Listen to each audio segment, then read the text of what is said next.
आइए सुनते हैं बसोड़ा व्रत कथा। किसी गांव में एक बुढ़िया माई रहती थी। शीतला माता का जब बसोड़ा आता तो वह ठंडे भोजन से कुंडे भरकर पूजन करती थी और स्वयं ठंडा भोजन करती थी। उसके गांव में और कोई भी शीतला माता की पूजा नहीं किया करता था। एक दिन उस गांव में आग लग गई, जिसमें उस बुढ़िया माँ की झोपड़ी को छोड़कर सभी लोगों की झोपड़ी जल गई। जल गई और यही सोचकर शीतला माता धरती पर राजस्थान के डूंगरी गांव में आई और देखा कि इस गांव में मेरा मंदिर नहीं है, ना ही कोई मेरी पूजा करता है। यहाँ कौन मेरी पूजा करता होगा। माता शीतला गांव की गलियों में घूमती रही। तभी एक मकान के ऊपर से किसी ने चावल का उबला पानी मांड नीचे फेंका। वह उबलता पानी शीतला माता के ऊपर गिरा, जिससे शीतला माता के शरीर में हल्के छाले पड़ गए। शीतला माता के पूरे शरीर में जलन होने लगी।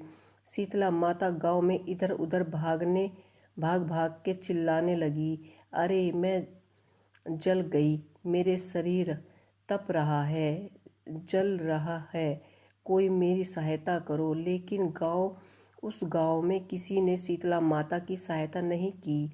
वहीं अपने घर के बाहर एक कुम्हारन महिला बैठी थी। उस कुम्हारन ने देखा कि अरे यह बुढ़िया माई तो बहुत जल गई है, उसके पूरे शरीर से तपन है, इसके पूरे शरीर में फलके पड़ गए हैं, यह तपन सहन नहीं कर पा रही है। तब उस कुम्हारन ने कहा कि हे माँ, तू यहाँ आकर बैठ जा, मैं तेरे शरीर के ऊपर ठंडा पानी डाल देती हूँ। कुम्हारन ने उस बुढ़िया माई पर खूब ठंडा पानी डाला और बोली कि हे माँ, मेरे घर में रात की बनी हुई रबड़ी रखी है, थोड़ा दही भी है, तू दही रबड़ी खा ले। जब बूढ़ी माई ने ठंडी ज्वार के आटे की रबड़ी और दही खाई तो उसके शरीर में ठंडक मिली। तब उस कुम्हारन ने कहा कि आ माँ, बैठ जा, तेरे सिर के बाल बहुत बिख रहे हैं, ला मैं तेरी चोटी गूंथ दूँ। और कुम्हारन माई की चोटी गूंथने हेतु कंघी बालों में करती रही। अचानक कुम्हारन की नज़र उस बूढ़ी माई के सिर के पीछे पड़ी तो कुम्हारन ने देखा कि एक आंख बालों के अंदर छुपी है। यह देखकर वह कुम्हारन डर के मारे घबराकर भागने लगी। तभी उस बूढ़ी माई ने कहा कि रुक जा बेटी, तू डर मत, मैं कोई भूत प्रेत नहीं हूँ, मैं शीतला देवी हूँ। मैं तो इस धरती पर यह देखने आई थी कि कौन मुझे मानता है, कौन मेरी पूजा करता है। इतना कहकर माता चार भुजा वाली हीरे जवाहरातों के आभूषण पहने, सिर पर मुकुट, स्वर्ण का मुकुट धारण किए अपने असली रूप में प्रकट हो गई। माता के दर्शन कर कुम्हारन सोचने लगी कि अब मैं गरीब इस माता को कहाँ बिठाऊंगी। तब माता बोली कि हे माँ, तुम किसी सोच में पड़ गई हो।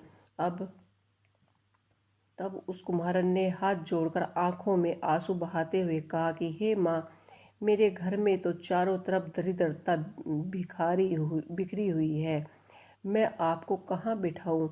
मेरे घर में ना तो चौकी है और ना ही बैठने के लिए आसन। तब शीतला माता प्रसन्न होकर उस कुम्हारन के घर पर खड़े हुए गधे पर बैठकर एक हाथ में झाड़ू, दूसरे हाथ में डलिया लेकर उस कुम्हारन के घर की दरिद्रता को झाड़कर डलिया में भरकर फेंक दिया। और उस कुम्हारन ने कहा कि हे माँ, मैं तेरी सच्ची भक्ति से प्रसन्न हूँ, अब तुझे जो भी चाहिए मुझसे वरदान मांग ले। तब कुम्हारन ने हाथ जोड़कर कहा कि हे माता, मेरी इच्छा है कि आप इसी डूंगरी गांव में स्थापित होकर यहीं निवास करें। और जिस प्रकार आपने मेरे घर की दरिद्रता को अपनी झाड़ू से साफ कर दिया है, ऐसे ही आपको जो भी भक्त होली के बाद की सप्तमी को भक्ति भाव से पूजा कर अष्टमी के दिन आपको ठंडे जल से दही व बासी ठंडा भोजन चढ़ाए, उसके घर की सभी दरिद्रता दूर करना एवं आपकी पूजा करने वाली महिला का अखंड सौभाग्य रखना, उसकी गोद हमेशा भरी रखना। साथ ही जो पुरुष शीतला अष्टमी को नाई के यहाँ बाल ना कटवाए, धोबी को कपड़े धुलवाने ना दे और पुरुष भी आप पर ठंडा जल चढ़ाकर नारियल फूल चढ़ाकर परिवार सहित ठंडा बासी भोजन करे, उसके काम धंधे व्यापार में कभी दरिद्रता ना आए। तब माता बोली, तथास्तु। हे बेटी, तूने वरदान मांगा है, मैं सब तुझको देती हूँ। हे बेटी, तुझे आशीर्वाद देती हूँ कि मेरी पूजा का मुख्य अधिकार इस धरती पर सिर्फ कुम्हार जाति का ही होगा। तभी उसी दिन से डुंगरी गांव में शीतला माता स्थापित हो गई और उस गांव का नाम हो गया शीतला की डुंगरी। तो शील की डुंगरी भारत का एकमात्र मुख्य मंदिर है। शीतला माता के दिन यहाँ बहुत विशाल मेला लगता है। तो सभी मिलकर बोलिए शीतला माता की जय। तो दोस्तों, जो भी शीतला माता की सच्चे मन से भक्ति करता है, उन पर बासी जल और भोजन चढ़ाता है, शीतला माता उसकी दरिद्रता अवश्य ही दूर करती है।